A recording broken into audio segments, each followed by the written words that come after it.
Guys, नमस्कार, जय हिंद। स्वागत है आपका मेरे यूट्यूब चैनल पे जिसका नाम है सौरवी एजुकेशन हब। तो आज हम पढ़ रहे हैं क्लास 10th का साइंस का चैप्टर 2 जिसका नाम है अम्ल, क्षारक और लवण। देखो बच्चों, हम लोग पढ़ चुके हैं चैप्टर डिटेल में, अच्छा कलरफुल। हमने इसको बहुत अच्छे से डायग्राम वाइज देखा कि भाई ये क्या होता है, अम्ल क्या होते हैं, क्षार क्या होते हैं। चैप्टर के बीच में आए हुए क्वेश्चन मैं आपको सॉल्व करा चुकी हूँ। आज हम क्या देखेंगे, जो चैप्टर कंप्लीट होने के बाद जो क्वेश्चन होते हैं ना, आज हम उन पे चर्चा करेंगे। तो इसका मतलब ये एक वन शॉट वीडियो रहने वाला है, सारे क्वेश्चन में एक ही वीडियो में देखेंगे। समय खराब नहीं करते हुए और आते हैं हम अपने चैप्टर पर। तो देखिए बच्चों, इसका क्वेश्चन फर्स्ट है, कोई विलयन लाल लिटमस को नीला कर देता है। अब देखो बच्चों, मैंने जब पढ़ाया था तब बताया था आपको, तो इसका क्या है, हमें पीएच संभवतः क्या होगा, पीएच देखना है। अनिल और शालिनी से आप परिचित हैं, मैंने लिखाया था जब चैप्टर पढ़ाया था। ये जो अम्ल होते हैं वो क्या करते हैं, नीले लिटमस को लाल, और जो क्षार होते हैं वो लाल लिटमस को नीला। अब देखो बच्चों, ये लाल को नीला कर रहे हैं यानी क्षार होंगे। अब जो क्षार होता है उसका पीएच 7 से अधिक होता है। मैंने वो स्केल बना के बताया था, डायग्राम बना के। तो इसमें देखो बच्चों, 7 से अधिक क्या है, 10। 10 ही है 7 से अधिक, तो जो इसका आंसर क्या होगा बच्चों, 10। तो इधर लिख भी दिया 10, संकेत में लिख दिया, क्योंकि क्षारीय विलयन में लाल लिटमस नीला हो जाता है जिसका पीएच 7 से अधिक होता है। ठीक है, यह है ग्रेटर देन का साइन। अब आते हैं हम क्वेश्चन नंबर 2 पर। वो है हमारा, कोई विलयन अंडे के पिसे हुए कवच से अभिक्रिया कर एक गैस उत्पन्न करता है जो चूने के पानी को दूधिया कर देती है। अब इस विलयन में क्या हो, एक हमने जब चैप्टर पढ़ा था, ये पढ़ा था चूने के पानी को दूधिया कर देती है, CO2 पढ़ा था ना। तो देखो, जो विलयन होगा ये होगा हमारा HCl यानी हाइड्रोक्लोरिक अम्ल। कौन सा अम्ल, हाइड्रोक्लोरिक अम्ल। यह है हमारा HCl, क्योंकि जो अंडे के कवच में क्या होता है, कैल्शियम कार्बोनेट CaCO3 होता है, जो HCl अम्ल से क्रिया करके CO2 गैस बनाता है। CO2 गैस ही क्या करती है, चूने के पानी को दूधिया करती है। तो इसका आंसर है हमारा HCl। ठीक है, वो विलयन काय का है, HCl का। किसका बच्चों, HCl का। अब हम आते हैं क्वेश्चन नंबर 3 पर। NaOH यानी सोडियम हाइड्रोक्साइड का 10 ml विलयन HCl यानी हाइड्रोक्लोरिक अम्ल के 8 ml विलयन को, यानी ये अम्ल क्षार वाला, ये अम्ल है, HCl अम्ल है, NaOH क्षार है। ठीक है, OH माइनस है, ये क्षार है। ठीक है, विलयन से पूर्णतः उदासीन हो जाता है यदि हम NaOH के उसी विलयन की मात्रा 20 ml लें, यानी ये दुगना कर लिया, पहले 10 था अब 20, यानी दुगना हो गया। तो इसे उदासीन करने के लिए HCl के उसी विलयन के कितने मात्रा चाहिए। देखो, अगर ये NaOH को दुगना करा तो HCl भी क्या करेंगे बच्चों, हम दुगना ही करेंगे। 8 का दुगना कितना होता है, 16। तो दिख रहा है आपको, ये रहा हमारा 16। अब है हम क्वेश्चन नंबर 4 पे आते हैं। अपच यानी जो होता है ना, खाना नहीं पचना, तो सब ब्लोटिंग टाइप, भारी भारी पेट में लगना, का उपचार करने के लिए निम्न में से किस औषधि का उपयोग होता है। एंटासिड देता है ना डॉक्टर, तो ये हमें इस पे किस पे टिक लगाना है, एंटासिड पर। अब हम आते हैं स्टार इंपॉर्टेंट, इस चैप्टर के जो क्वेश्चन आंसर में सबसे इंपॉर्टेंट है वो ये है, निम्न अभिक्रियाओं के पहले तो क्या लिखना है हमें, शब्द समीकरण। ये 4 समीकरण दे रखी है, ये 4 थ्योरी वाली लाइन लिख रखी है, हमें इसको क्या करना है, शब्द समीकरण लिखना है। उसके बाद संतुलित समीकरण लिखना है। ठीक है बच्चों, पहला है, तनु सल्फ्यूरिक अम्ल की क्रिया किसके साथ करनी है, दानेदार जिंक के साथ अभिक्रिया करता है। तो पहले लिख दिया मैंने दानेदार जिंक, धातु पहले लिख दी।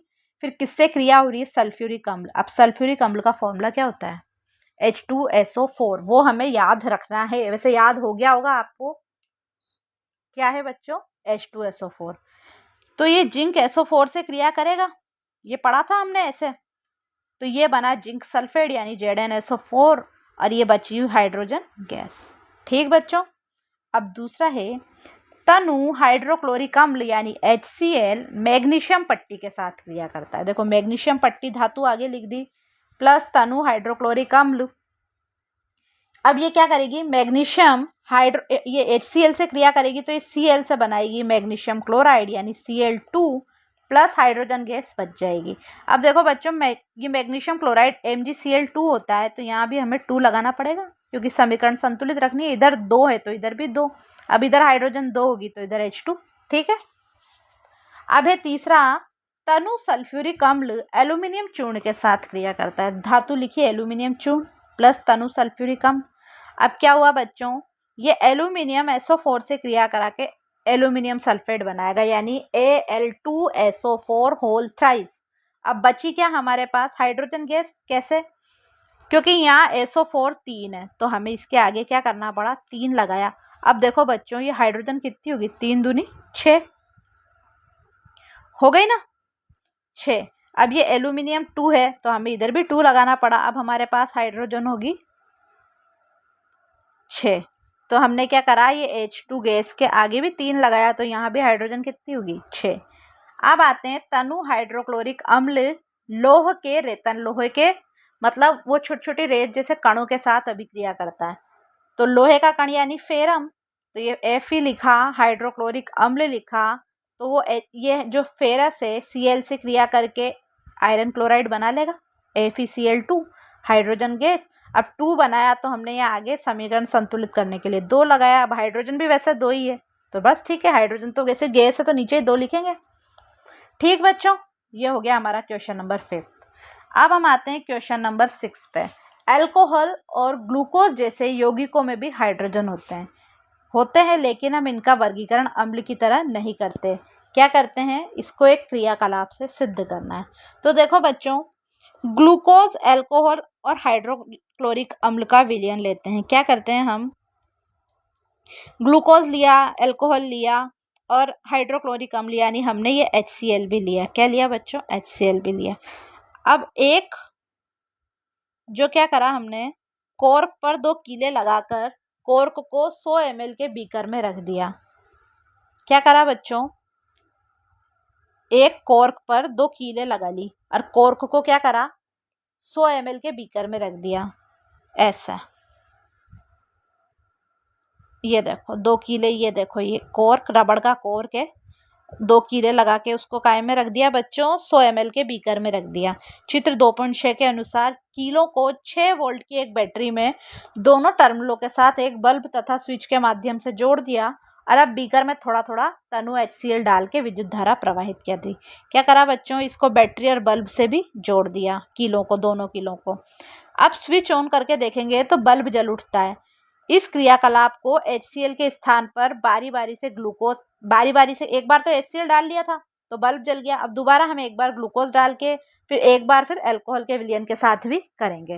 अब हम क्या देखेंगे बच्चों, वो डायग्राम देखो सीधा सा है, ये एक बीकर है, इसके अंदर हमने एक रबड़ का कॉर्क, रबड़ का आता है ना इसमें, वो कई बार देखो बच्चों कॉर्क आप ऐसे समझोगे, इंजेक्शन देखा सबने, इंजेक्शन की सिरिंज, उसमें आगे वो रबड़ लगा होता है ना रबड़, वो होता है रबड़।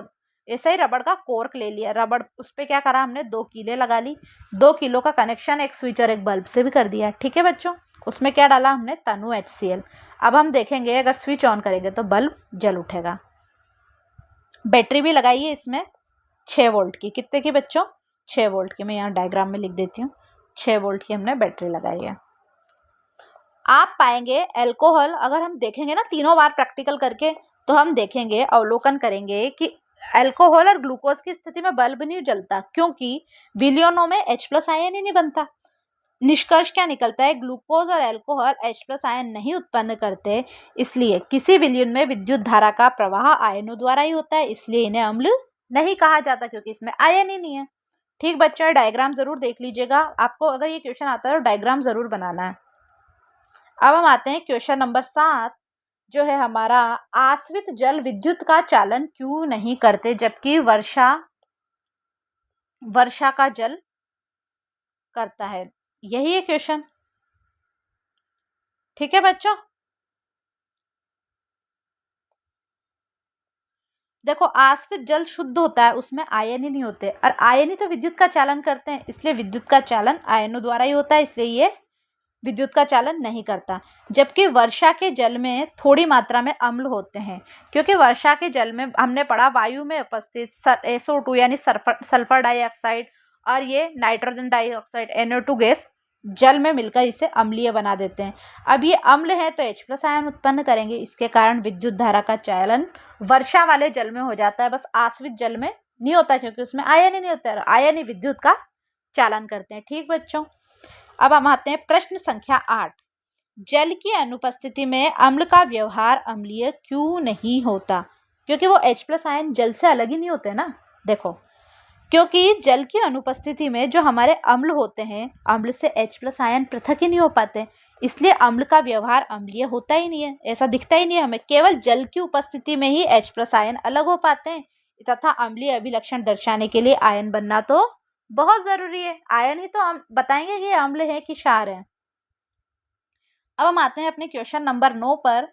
5 विलयन A, B, C, D, E को जब सार्वत्रिक सूचक से जांच करी जाती है तो pH का मान क्या? अरे कुछ नहीं, इसमें हमें pH की वैल्यू से बताना है कौन सा क्षार है, कौन सा अम्ल है, कौन सा उदासीन है।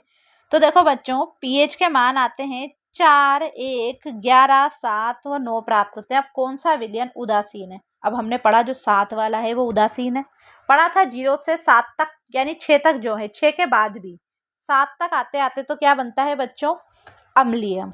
उसके बाद 7 से ज्यादा होंगे वो क्षारीय, और जो फिक्स 7 है वो है उदासीन, पढ़ाया था मैंने आपको। तो देखो बच्चों, क्या है हमारे पास जो है उदासीन। उदासीन कौन सा है बच्चों? ये 7 वाला। तो इस टेबल बनाई है मैंने pH के मान की, है ना। अब जो हमारे पास A वाला विलयन है,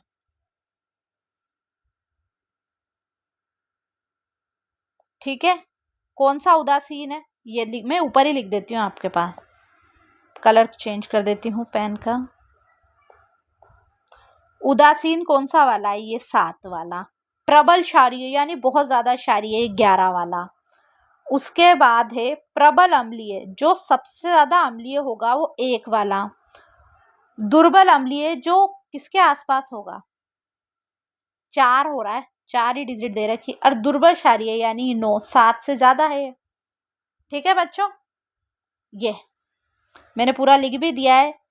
एक जो है हमारा 4 है जो दुर्बल क्षारीय है, बी 1 है जो प्रबल अम्लीय है, 11 है जो ये इधर से ABCDE ऐसे लिखे हैं बच्चों, ये ABCDE, तो ऐसे लिख दिया मैंने। अब से है ना, H+ आयन की सांद्रता जैसे जैसे बढ़ती है pH का मान वैसे वैसे घट जाता है। ठीक है बच्चों, अब आप समझ गए? ठीक है। और pH के मानों को हाइड्रोजन आयन की सांद्रता से हमें क्या लिखना है? आरोही यानी बढ़ते क्रम में लिखना है। pH के मानों बढ़ते क्रम यानी जिसका कम, सबसे कम होगी संख्या, वो सबसे ज्यादा आयन होंगे उसमें, तो क्योंकि एसिड बनेगा ना। तो देखो बच्चों, सबसे कम तो होगा फिर 11 में, क्योंकि ये तो क्षार है। 11 के बाद 9, फिर 7, फिर 4, और सबसे ज्यादा किसमें होंगे? 1 में। उल्टा चल रहा है ना ये। अब आते हैं हम प्रश्न संख्या 10। टेस्ट ट्यूब यानी परख नली ए और बी में समान लंबाई की मैग्नीशियम की पट्टी लीजिए। परख नली ए में क्या HCl डालना है, परख नली बी में एसिटिक अम्ल यानी CH3COOH क्या डालना है बच्चों? CH3COOH। इधर से ये इधर आता है 3।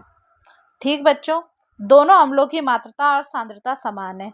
किस परख नली में तेजी से बुदबुदाहट होगी? देखो बच्चों, परख नली ए में सबसे जल्दी होगी क्योंकि इसमें HCl है, और HCl जो है हमारा प्रबल अम्ल है। क्या है बच्चों? प्रबल अम्ल, जो पूर्णतः वियोजित फटाफट टूट के H+ और Cl- आयन में अधिक मात्रा में बनेगा।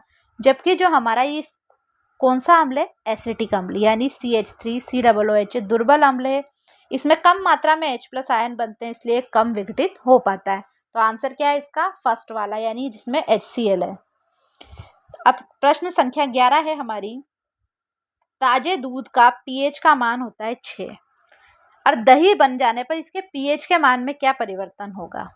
अब एक बात बताओ, दूध खट्टा होता है या दही खट्टा होता है? दही खट्टा होता है। तो बच्चों, हमने अम्ल के गुण में पढ़ा है कि अम्ल स्वाद में खट्टे होते हैं। तो अब खट्टा है तो इसका मान 6 से कम होगा। देखो बच्चों, आंसर है इसका, दूध से दही बनने की प्रक्रिया में लैक्टिक अम्ल का निर्माण होता है, जिससे क्या होता है? इसका pH 6 से कम हो जाता है। क्या होता है बच्चों? इसका pH 6 से भी कम हो जाता है। तो इसी के साथ हमारा ये चैप्टर के क्वेश्चन आंसर टोटल कंप्लीट हुए। अब हम जब नया चैप्टर पढ़ेंगे तब हम पढ़ेंगे क्वेश्चन नंबर 3।